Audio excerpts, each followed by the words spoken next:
Bonjour à toutes et à tous, bienvenue dans une nouvelle émission, une nouvelle vidéo de la team ML2.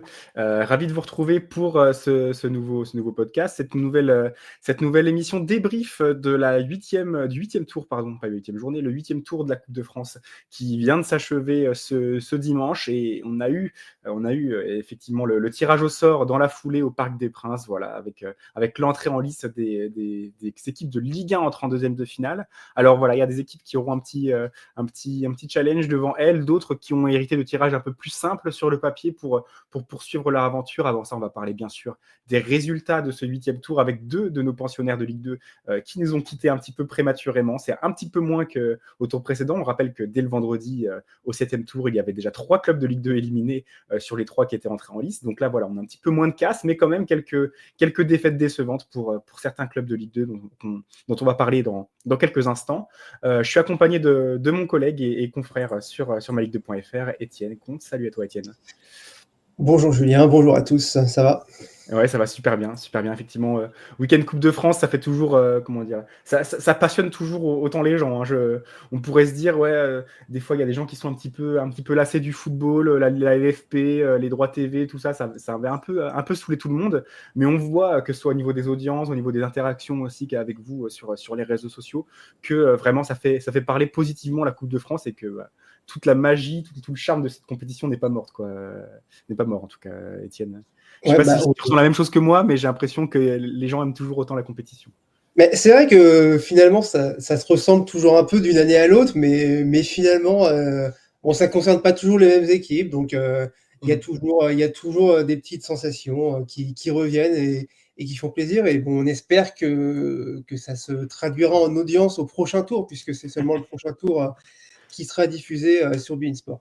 Ah oui, exactement. Et donc, alors, tu parlais comment dire, des fois les aventures qui se poursuivent pour certains clubs, d'autres qui doivent nous quitter un peu plus tôt que prévu. Bon, on parlera pas d'Ajaccio, ni de Paris, ni de Rodez, voilà, pour ce huitième tour, puisque les 3 étaient éliminés dès le précédent, on le rappelle.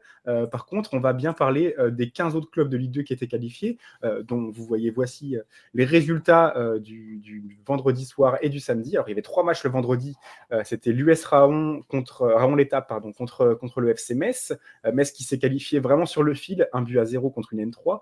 Bastia qui a réussi à battre Nancy, 2-0, mais alors c'était compliqué, hein. C'était franchement compliqué. Il a fallu un penalty, il y a eu aussi un carton rouge juste avant le penalty, justement, d'entrée de jeu.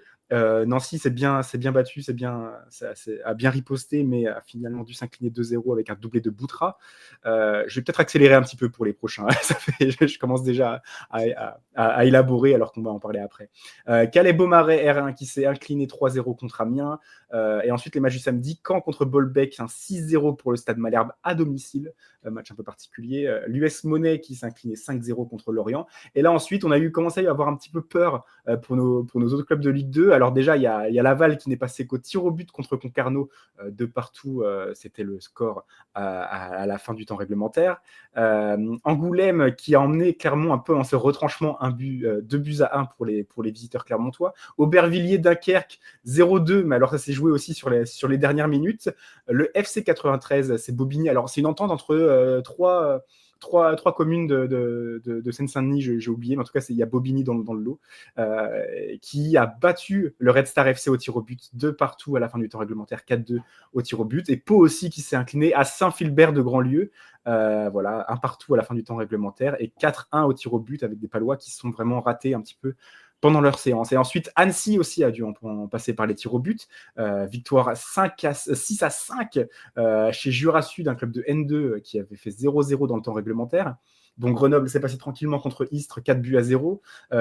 Cluse-Sionzier, c'est ça, voilà, je prononce bien, contre l'Estac, 1-0, voilà, pour les Troyens contre ce club de R1 qui a fait plus que de la résistance. Dinan, qui s'est incliné 4-1 contre Guingamp à domicile. Et puis Valence, qui a quand même montré un beau visage pour un club de R3 contre le FC Martigues, seulement une défaite 0-2. Pour les Valentinois, je crois que c'est ça le gentilé. Voilà. Joli. En tout cas, bon, on a 13 clubs qui sont passés. Est-ce que c'était ton prono, Étienne? Je me souviens plus. Alors non, moi j'avais dit 12, donc Ah, ça a dépassé mes attentes. c'est celui de Et Carrel alors. ouais, voilà, c'est ça. C'était celui de Carrel qui pensait qu'effectivement on serait 13 clubs au tirage au sort des 32e de finale. Donc voilà, bravo à lui. Il n'est pas avec nous, mais on a une grosse pensée pour lui. Et voilà, il nous rejoindra effectivement pour les prochaines émissions, mais là il est pas disponible. Donc voilà, joli passage de beaucoup de clubs. Et puis on va dire dans les déceptions, ce sont quand même, il y a personne qui a perdu dans le temps réglementaire. Voilà, déjà c'est quelque chose à souligner, ce qui était alors que je crois qu'Ajaccio, non, Rodez avait perdu dans le temps réglementaire, je crois, à Angoulême, et Angoulême qui a encore posé des problèmes à Clermont. Angoulême qui menait 1-0 au bout de une minute ou deux, je crois. Ouais. Voilà, donc franchement, il y a eu encore des Ligue 2 bien embêtés à ce tour-là, quoi. Est-ce qu'il y a un match que tu veux souligner, Étienne? Bah, c'est pas forcément celles que j'attendais qui ont été le plus en difficulté, à part une, parce que j'en avais parlé avec Karel, c'est le Red Star. Était l'équipe qui m'inquiétait parce que voilà, les N2, c'est quand même très dangereux et Ouais. avec un espèce d'enjeu local, une ambiance que j'imagine était survoltée là-bas. On Ah ouais, n'était j'ai vu pas. les vidéos. Si, j'ai vu les Ouais, vidéos, ça, c'était très, ça très, devait très être pas mal, impressionnant. hein, oui. Ouais. Donc voilà, j'étais inquiet pour le Red Star avant ce week-end. Donc forcément, voilà, c'est la déception. Enfin, la déception, c'est la petite surprise qui était un peu plus prévisible. En revanche, ouais, forcément, on peut pas passer sous silence la contre-performance de Pau qui arrive. Alors c'était en Vendée le match, même si c'est un club de Loire-Atlantique, et qui prend un but à la première minute contre Saint-Philbert de Grandlieu. Donc il y a pas pire façon de commencer le match. Ils s'en tirent, ils arrachent une séance de tir au but à la 96e en égalisant par Bobichon. C'est Bobichon, ouais. Ouais, tout ça pour reperdre derrière dans les tirs au but. Bon, forcément, Pau qui est pas dans la meilleure forme en championnat, même si récemment ils ont montré quelques signes de rémission. Apparemment, bon, j'ai lu ça chez nos amis de la République des Pyrénées ce matin. Il y a eu une petite intervention des dirigeants à l'entraînement Ah ouais. lundi voilà, pour faire une petite mise au point, j'imagine, hein, mais il n'y a pas plus de détails que ça, donc c'est pour ça qu'on n'en a pas fait une reprise, quoi. Mais bon, voilà, c'est forcément ça. Et ça a donné lieu à une petite explication de texte, je Ouais. pense, du côté de Pau. Forcément, c'est la plus grosse contre-performance de ce week-end. Ça a dû gronder un petit peu. Après, bon, j'ai pas envie de leur trouver des excuses, mais ils ont quand même connu leur adversaire 4 jours avant de se déplacer ou je sais pas quoi. C'est vrai, ouais, oui, ils Ça étaient vaut aussi censés pour Saint-Philbert du coup. Mais Oui. Je veux dire, c'était pas aussi très facile pour le staff pour préparer des images voilà, de l'adversaire. Au départ, ils étaient partis pour un match à domicile contre le RC Saint-Joseph, je crois, de l'équipe martiniquaise. Et bon, ça s'organise un déplacement quand même, surtout que bon, Pau, c'est pas tout près de la Vendée, il y a quelques centaines de kilomètres. Donc oui, ça n'a pas dû les faciliter, mais bon, je pense que si tu poses la question aux dirigeants de Pau ou à Nicolas Houza, ils te diront, bah non, c'est pas une excuse, on ne peut pas se cacher derrière ça, quoi. Exactement. Donc l'élimination du Pau FC, du Red Star également. Quelques matchs intéressants. Bon, alors, Caen qui a fait passer un sale quart d'heure à l'US Bolbec, qui a dû se déplacer à cause d'un arrêté. Oui, c'est la préfecture. C'est la préfecture de Seine-Maritime qui a refusé que le match se déroule dans le stade qui avait initialement été désigné par la Fédé et par les clubs. Donc voilà, déplacement, bon, forcément, une R1 à l'extérieur contre une L2, une Ligue 2 en général, ça se passe mal. Voilà, 6-0. Mais ils avaient bien tenu quand même dans le premier acte avant de vraiment prendre 4 ou 5 buts, je crois, dans la deuxième Ouais, mi-temps. seulement 1-0 à la mi-temps. Et d'ailleurs, Nicolas Seub n'était pas content à la mi-temps. Et lui-même, il l'a dit, il a monté le son dans les vestiaires à la mi-temps. Donc, il n'y avait pas la marge attendue au bout de 45 minutes.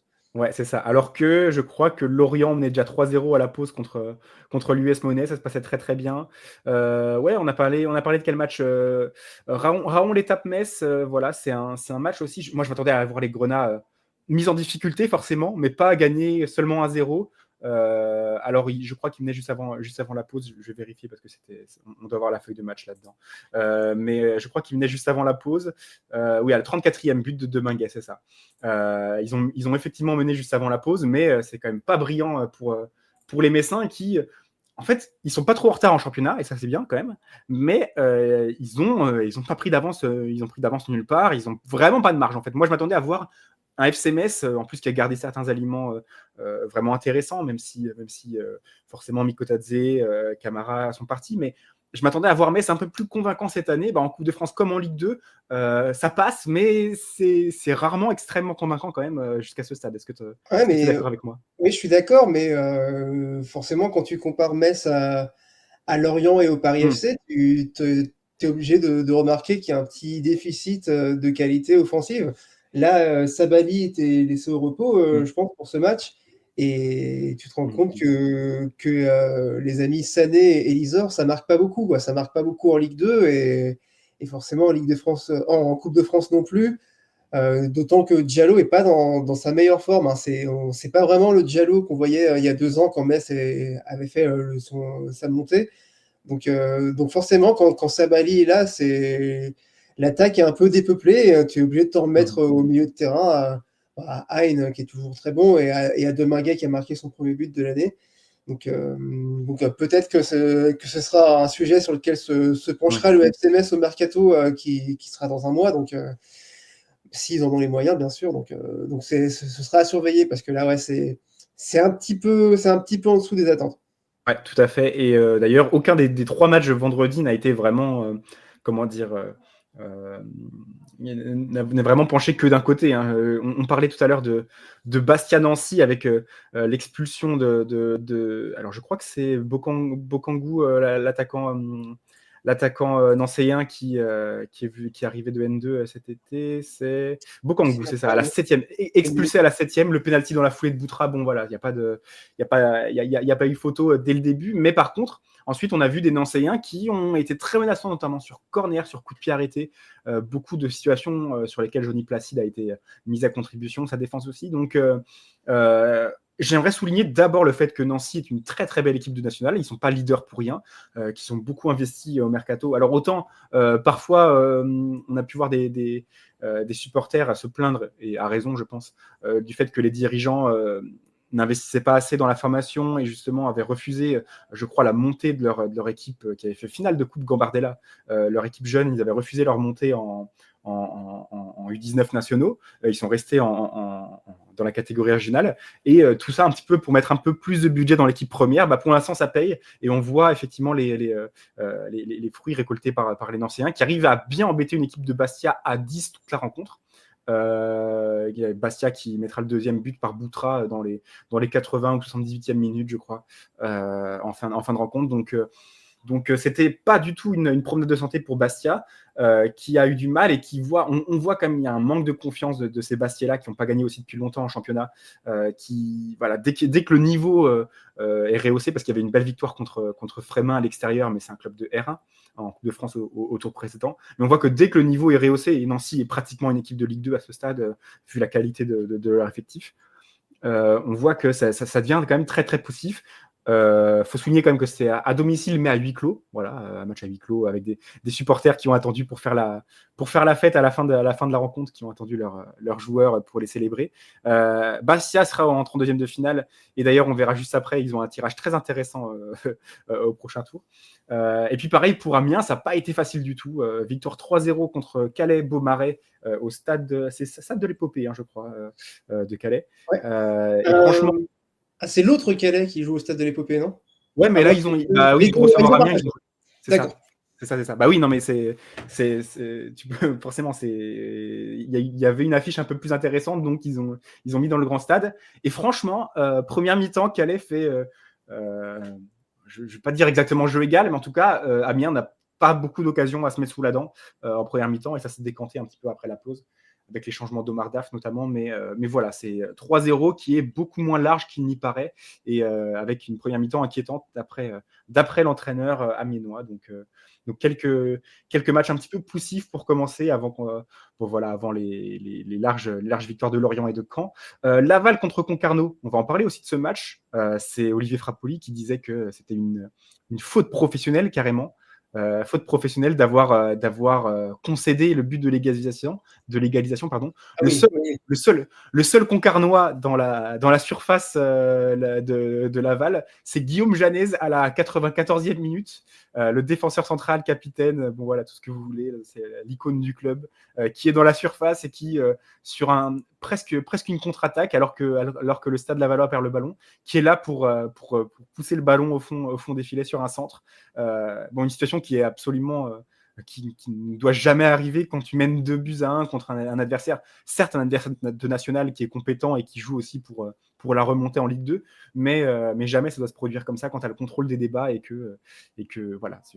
Je devais le souligner avant la victoire au tir au but, qui évidemment est le principal.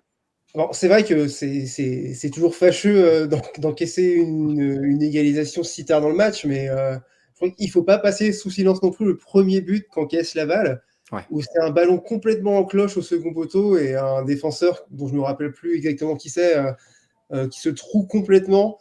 Donc du coup remise au second poteau pour un autre joueur au premier poteau qui n'est pas du tout marqué. Enfin, le premier but qu'encaisse Laval, c'est une énorme faillite défensive aussi, à laquelle Laval ne nous avait pas habitués, surtout la saison dernière. Là, c'était c'est 2 buts très évitables en fait.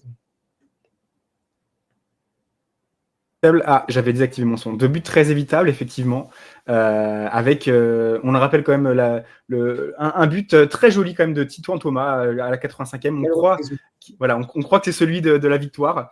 Et finalement, voilà, les Lavallois qui vont concéder ce but de jeunesse. Donc, un petit peu des jolis buts de part et d'autre. Camara qui avait ouvert le score à la 14e. Une première mi-temps très dominée par les Lavallois, mais finalement, ça se termine en tir au but et victoire des Tangos, vraiment à l'arraché, 5-3.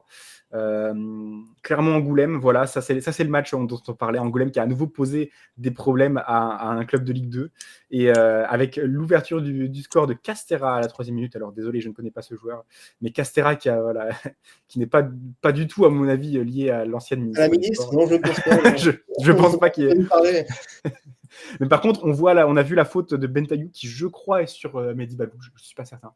Mais une grosse faute de Bentaillou qui lui vaut une exclusion. Et après, Clermont a eu du mal. Certes, dominer les débats, mais a eu du mal et a dû attendre la 70e minute. Et le but de Diaby qui était entré en jeu justement quelques minutes avant, pour justement se prendre les devants et voir un petit peu la qualification pointer le bout de son nez, mais ça a été compliqué, quoi. Voilà, Clermont, c'est pareil, comme Metz, ils n'ont pas de marge, ça va un petit peu mieux en ce moment, voilà, et alors, après avoir passé quelques semaines un peu compliquées en Ligue 2 et avoir vu la zone de relégation s'approcher, alors ils n'y sont pas et ils ne sont pas encore tirés d'affaire, mais on sait que ça va un petit peu mieux depuis l'arrivée de Laurent Batles, mais quand même, on voit que, bon, déjà Angoulême, c'est une bonne équipe de N2, mais pareil, il n'y a vraiment pas de marge. Idem pour Dunkerque, qui a beau être co-leader de Ligue 2, a dû attendre, je crois, la 85e minute et le but de Gaëtan Courtet pour prendre l'avantage à Aubervilliers. C'est Gaëtan Courtet, sa 85e minute, et c'est Congo qui vient mettre un peu le but du break, alors que les locaux devaient sans doute tenter le tout pour égaliser. Mais ouais, Aubervilliers qui bouscule un petit peu le co-leader de Ligue 2, Dunkerque, qui fait un très bon début de saison. On ne cessera jamais de louer ses qualités, mais voilà, ça a été compliqué, quoi. Ça a été compliqué. Au-delà de Red Star Pau, on a vu d'autres matchs être vraiment poussifs.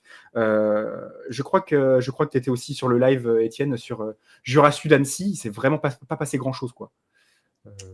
Oui, non, mais un peu comme tout le monde, j'ai surtout suivi la séance de tir au but.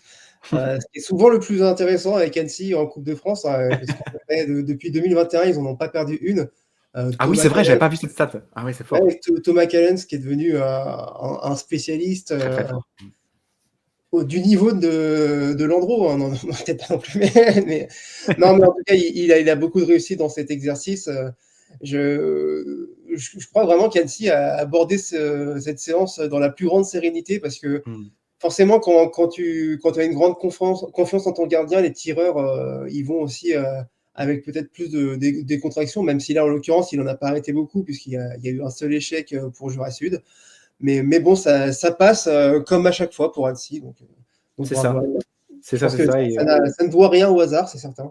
Bah oui, non, mais c'est ça, c'est franchement la séance de tir au but, que ce soit pour les gardiens ou pour les tireurs, on ne cessera de le répéter, c'est pas du tout la loterie que certains que certains ont l'habitude de dire. Donc voilà, c'est une belle victoire contre je rassure, quand même une équipe bien implantée en N2 qui souvent joue les premiers rôles. Là encore, ils sont pas décrochés dans la lutte pour la montée en nationale. Donc voilà. Alors que Grenoble, de son côté, n'a fait qu'une bouchée d'Istres, surtout en deuxième période, je crois, avec des buts. Alors il y a 2 buts provoqués par Joseph, mais je crois qu'il n'en marque qu'un seul concrètement. C'était là, j'ai cliqué sur le mauvais match, évidemment. Oui, alors d'accord, c'est le lien en fait qui est pas le bon. C'est pour ça. Je crois que c'est pas le bon lien. Je vais réessayer. Ouais, c'est ça. Ah si, c'est bon. Voilà. C'est Kerouédan qui marque juste avant la pause, donc quand même Istres qui a tenu assez longtemps, et puis ensuite 2 contre son camp qui sont provoqués par les Grenoblois. Ça, je crois que c'est je crois que c'est Rigaud qui force un contre son camp de compter sur un coup franc indirect. Matimbou qui marque aussi contre son camp après une percée de Joseph, et puis Joseph qui vient mettre le coup de grâce. D'ailleurs, c'est 4-0, c'est pas 3-0. Je modifierai ça après l'émission. Voilà un petit peu. Ça a été beaucoup plus compliqué pour les Stacks qui a vraiment galéré à marquer ce but et ensuite à garder son avantage contre Cluse-Sionzé, club de Haute-Savoie, si je ne m'abuse, en Régional 1. Ils sont un peu passés par toutes les émotions, quoi, les Troyens, malgré le score serré. Ça a vraiment été plus compliqué que. Oui, parce que si je me souviens bien, je crois que Lemaître a arrêté un penalty de Cluse-Sionzé. Donc il y a eu une autre occasion quelques minutes plus tard avec un poteau trouvé par les amateurs. Avant ça, il y a eu beaucoup d'arrêts du gardien de Cluse qui s'appelle Buffon, enfin Buffon, je pense que ça prononce, mais j'avais envie de le placer. Ah, on n'est pas loin de l'Italie, hein. On n'est pas loin de l'Italie. On n'est pas loin de l'Italie, mais étant donné que lui-même est antillais, je pense que ça se dit Buffon. Ah, d'accord. Ouais, donc non, c'était pas du tout facile pour Troyes qui va retenir que le résultat, je pense. Alors que, tu vois, Grenoble et Guingamp, tu vois, on n'arrête pas de louer la qualité des équipes de National 2. Donc, quand tu mets 4 buts à une N2, c'est quand même pas anodin du tout.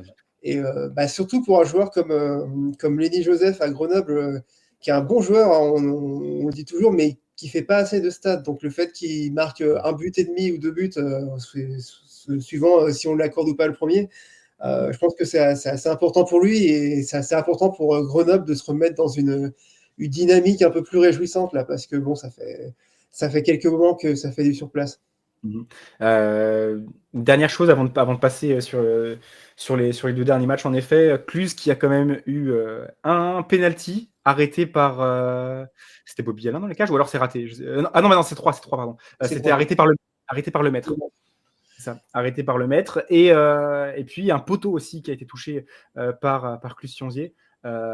Sachant que je crois aussi que Jaurès Assoumou, dans le live de l'Estac, on a vu que Jaurès Assoumou avait frappé au but et que Papi Nouba était sur la trajectoire. Bon, voilà, il pourra pas s'en vouloir. Au moins, il a marqué le but de la qualification, mais là, c'est vrai que bon, il y a eu des éléments un petit peu contraires pour l'Estac qui auraient très bien pu passer à la trappe ou au moins par la séance de tir au but. Par contre, Guingamp a été quand même assez impressionnant contre Dinan. Qui a vraiment été bon. Hein. Franchement, j'ai beaucoup apprécié le match de Dinan Léon, de son buteur, qui est alors lui, je le connaissais pas du tout, mais c'est vrai que comment il s'appelle, Vermet, voilà, Vermet qui a marqué un très beau but et en plus qui est décisif presque à un match sur 2 pour Dinan. Donc voilà, une belle découverte que ce Vermet, mais voilà, doublé de Gendouzi, but de Demouchi et de Siwe. Alors le but de Siwe est un petit peu cocasse parce que c'est une frappe d'Emia qui de l'extérieur de la surface comme il en a l'habitude, qui semble fuir le cadre et puis Siwe est sur la trajectoire, il n'est pas hors jeu un petit peu par miracle, je crois qu'il s'y attendait pas non plus et il dévie le ballon dans les buts. Un peu surpris aussi par la trajectoire du tir d'Emia. Donc voilà, mais en tout cas la victoire est méritée sur la soirée, comme celle de Martigues à Valence. Bon, voilà, club de N3, on pouvait s'attendre à ça, à ce que Martigues se qualifie assez aisément. C'était l'un des petits poussets de ce 8e tour. N'empêche que ça a été dur et qu'il a fallu attendre un penalty d'Ayoub Amraoui pour prendre l'avantage. Et puis Moussiti Oko, qui dans la foulée profite une erreur, même pas une erreur d'un défenseur. Je trouve qu'il a bien joué le coup en face à face et qu'il l'a pris à contre-pied alors qu'il revenait dans ses cages. Donc voilà, c'est 2-0 pour Martigues. Pareil, on ne retient que le résultat parce que je pense que Thierry Loret s'attend à bien plus contre des amateurs qui évoluent. Alors, si je fais bien le calcul, c'est en 8e division, voilà, française. C'est assez loin quand même de la Ligue 2. Et donc, différence de niveau notable, mais pas une grosse différence au tableau d'affichage. Voilà pour ces matchs du 8e tour. Est-ce qu'il y a un événement aussi que tu voudrais souligner? Déjà, on pourrait dire que même si beIN Sport n'a pas diffusé les rencontres, il y a beaucoup de clubs ou même de médias locaux qui avaient l'opportunité justement de filmer et de diffuser ces matchs-là. Alors, on se plaint toujours que voilà, l'entrée en liste des Ligue 2, voilà, il faudrait qu'il y ait tous les clubs diffusés. C'est pas le cas pour tous, mais il y a une bonne petite moitié au moins dont les matchs étaient visibles, donc c'était agréable à voir un petit peu pour ce tour-ci. Donc ça, c'est mon petit Non top seulement voilà, il était visible, mais pour les huitièmes de finale. en J'étais plus, pas habitué à ce qu'il y en ait autant, en tout cas au précédent, ou alors j'en ai pas vu autant ouais, passer. il était visible et aussi dans de bonnes conditions aussi. Donc, parce que Ah, bon, des fois, il arrive que les clubs diffusent par leurs propres moyens. On le voit souvent dans les matchs Iveco d'avant-saison où c'est filmé avec un portable depuis les tribunes. Là, c'était pas le cas quand même. Donc, on avait non. quand même des matchs agréables à voir avec des commentaires qui changent un peu, avec des gens qu'on n'a pas l'habitude d'entendre. Donc, non, c'était très sympathique. Ouais, grosse pensée d'ailleurs aux commentateurs du match entre l'US Monnaie et le FC Lorient, Je qui pense était à en eux. fait, c'est ça, c'était pas du tout on pourrait se dire oui, c'est le FC Lorient qui va diffuser. Alors peut-être que je ne sais pas comment ils sont organisés pour le matériel, etc. Mais en tout cas, c'était bien sur la page Facebook de l'US Monnaie avec des gens du coin, donc vraiment impressionnant dans leur capacité à commenter ce match-là pour un club de Régional 1, même dans un choc comme ça, on ne s'attendait pas à ce que ce soit eux qui le diffusent, mais bon, c'était agréable de le suivre aussi sur leur page Facebook, donc petite pensée à eux, ça nous a fait plaisir de les suivre sur ce 8e tour. Et puis la prochaine étape, c'est les 32e de finale, c'est, comme je le disais tout à l'heure, c'est l'entrée en lice des clubs de Ligue 1.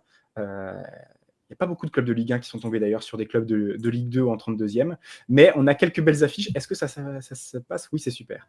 Voilà, on a quelques belles affiches à noter, effectivement, pour ces 32e de finale. Quel est le plus gros déséquilibre? J'ai l'impression que c'est Mérignac contre Laval et puis Tours contre Lorient. Et Et aussi puis Bastia, Saint-Joseph. Saint-Joseph-Bastia, bien évidemment. Avec déplacement pour les Martiniquais à Fouriane. Donc, j'espère que ça va être une belle fête pour tout le monde. Franchement, c'est la belle affiche dont on vous parlait tout à l'heure entre le club d'outre-mer et le Sporting qui reçoit une deuxième fois d'affilée. J'espère surtout qu'ils vont pas se taper un huis clos, quoi. Ouais, ça ce serait dommage, franchement. Bah, surtout Parce que je ne crois serait-ce que que le pour les dossier de recettes. Bastia est en instruction. Ouais. Je ne sais pas quand est-ce qu'est rendue la décision. Je pense qu'il y a des huis clos à titre conservatoire en attendant ou Alors, bon, c'est j'espère ça. qu'il y aura du public. C'est ça, c'est huis clos. Le stade est à huis clos à titre conservatoire. Bon, on espère que quand même d'ici. Alors, ça aura lieu c'est le 21, Le week-end du 21 décembre, ouais. le week-end du 21 décembre, c'est ça. On espère que d'ici là, normalement, le dossier mis en instruction soit. Voilà, on ait un petit peu le résultat. Et effectivement, on espère que Bastia aura purgé ces matchs à huis clos. Déjà contre Nancy, c'était particulièrement dérangeant de voir un Fouriani sans supporters, sans personne en tribune. Alors, on les entendait de l'extérieur, les supporters, mais en tout cas, il y avait personne dans les gradins et c'était vraiment dommage.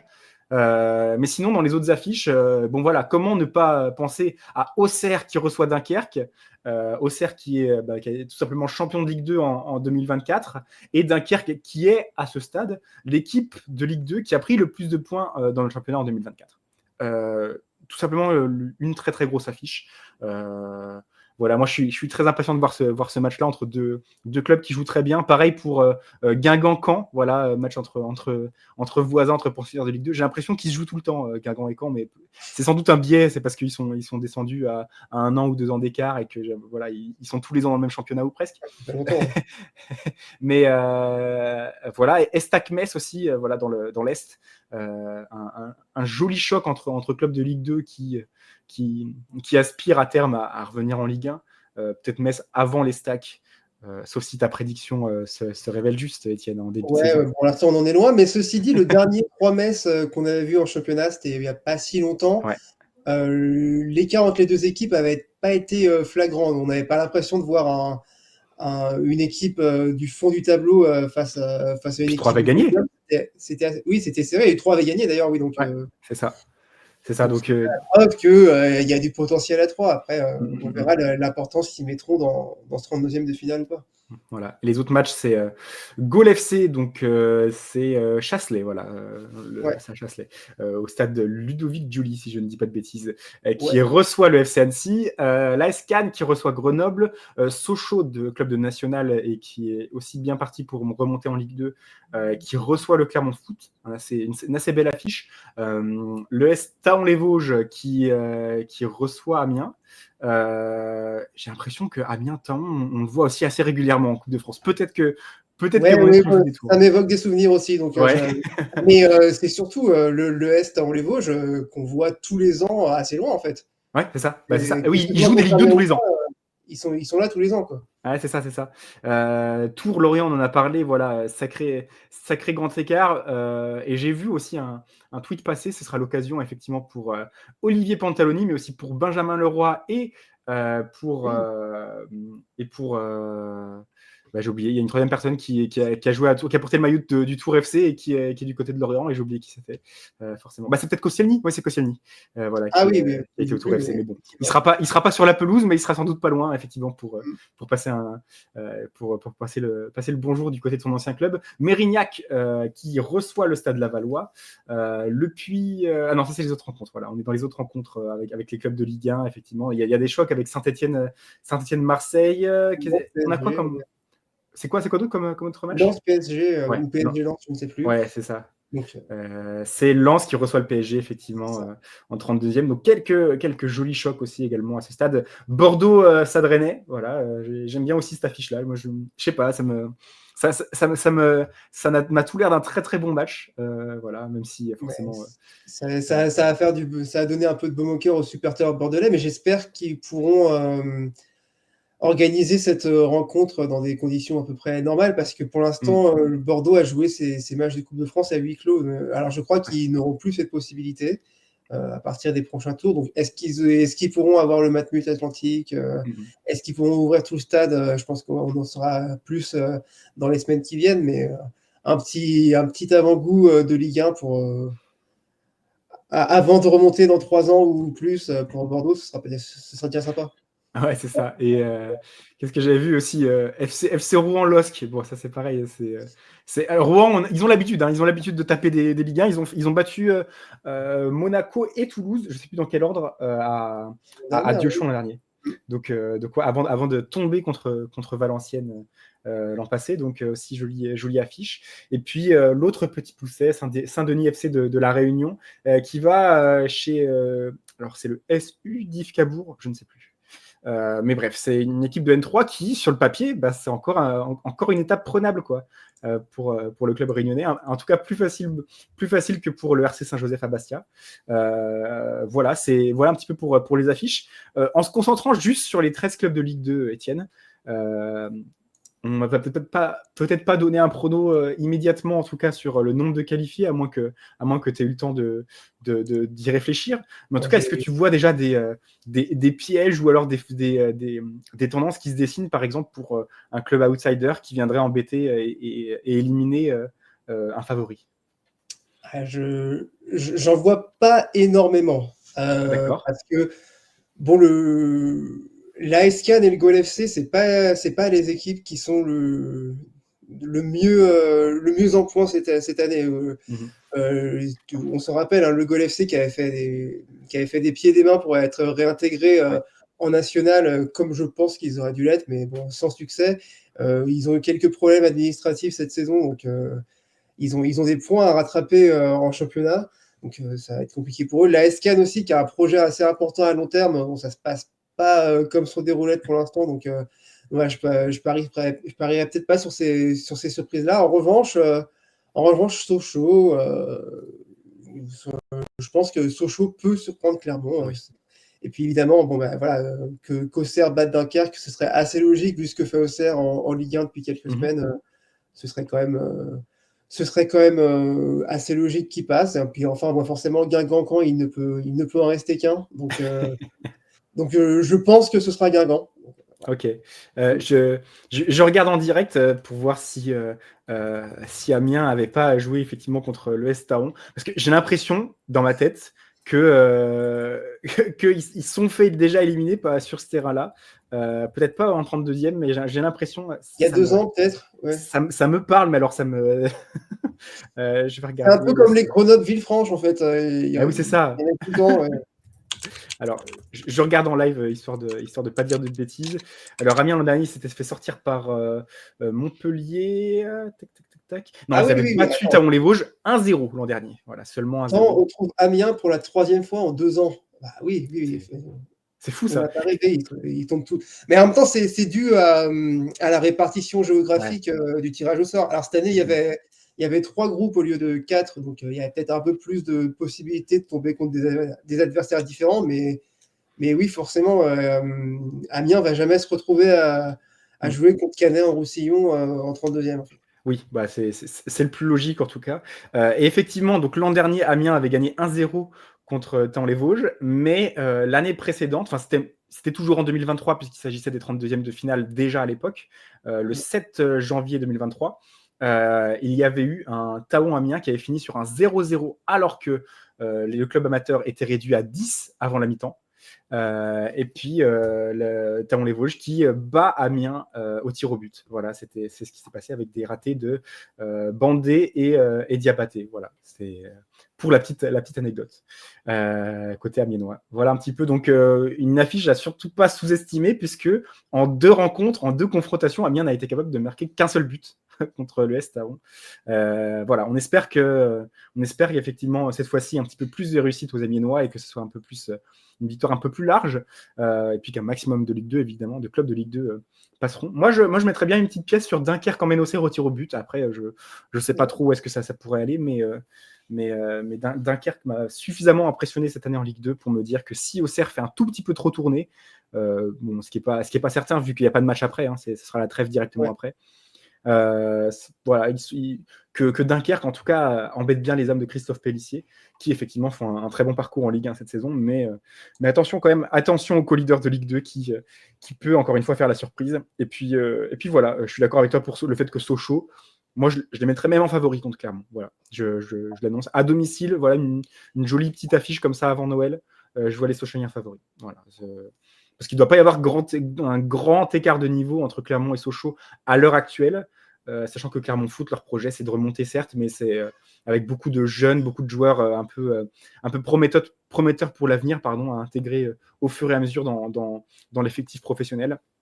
Moi, je ne serais pas surpris de voir Clermont, surtout après leur prestation au tour précédent, se faire sortir par Sochaux. Voilà, c'est aussi mon avis. Sans dire non plus qu'ils vont se faire éliminer, on est bien d'accord.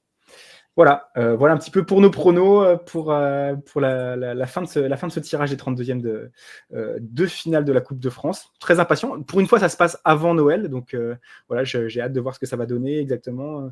Comment est-ce que les clubs vont aborder cette dernière rencontre de l'année civile avant leur pause.